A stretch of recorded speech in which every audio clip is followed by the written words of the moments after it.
I am the Tofu Golem. Please enjoy the video. You start by opening Discord on your PC. Use the desktop app for consistent options. Once loaded, look to the bottom left where your avatar and status circle live. Right-click your avatar or click the small status indicator to open the status menu. This is the control hub for Do Not Disturb.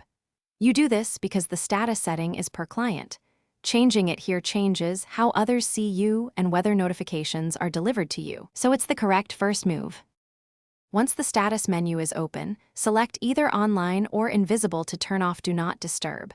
You choose Online if you want notifications again, pick Invisible if you want to appear away while still receiving alerts.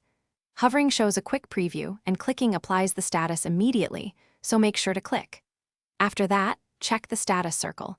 Green means online, gray means invisible. This visual confirmation helps you know Discord accepted the change and notifications should resume accordingly.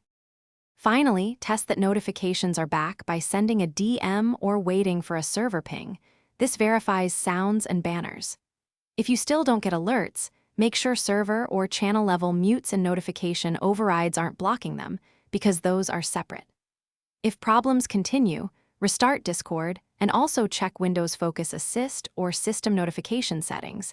They can suppress apps globally. If you need one quick tip, toggling Focus Assist off often fixes cases where Discord. Thanks for watching. Consider subscribing if we helped you today.